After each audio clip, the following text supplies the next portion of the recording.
couple people have been through the renewal process, so we've known how that's worked. A couple of you maybe have had that experience, but it's important for everybody to understand, most importantly, don't let your TSMS certificate expire. So kind of tipping my hat to my very first slide here in this element, which it says, don't let your TSMS certificate expire. The most important point of this is, see above.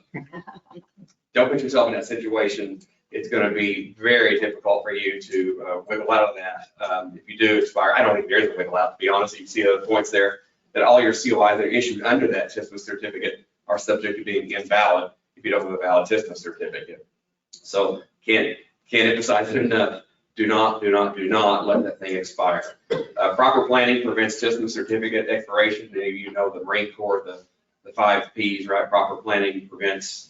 I'm not going to talk about the rest of it, but make sure you have proper performance. I'm just going to say that. So, but anyway, that goes for a lot of things. But TSMS certificates for sure. Plan these things ahead. You know when it's got an expiration date.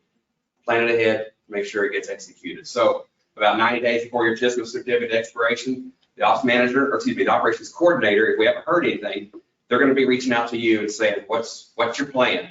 So while it's incumbent on you to make sure you exercise your plan, develop your plan, and communicate it to us, as a TPO, we just feel like it's good customer service to maybe knock on the door, a virtual door, so to speak, and say, hey, we haven't heard from you, haven't seen a booking notification, let's get something in the works. We want to help you if maybe you have forgotten. We sure don't want that to happen. So they're going to reach out 90 days before. They're going to start making some notes. And then once it's scheduled, the auditor will submit a booking notification. That's got to be at least 2 weeks ahead. But we do encourage people, these management audits, we usually know pretty much way before 2 weeks, right? So vessel audits, we understand that gets compressed a little bit differently sometimes, but these management audits, you're knowing about these 4, 6, 8 weeks, ahead. So get those booking notifications in, helps everybody for that proper planning. The audit takes place, report submitted to TVIB, corrective action plan is developed, and then the final audit report is produced and sent back out, to the company, and then the new TSMS certificate goes right along with that process. So we make sure we notify the Center of Expertise, and make sure your TSMS certificate is valid. And of course, you get that as well, and the auditor gets a copy as well. So Cindy and Lindsay, they champion that part of the process. So, I put up this timeline here.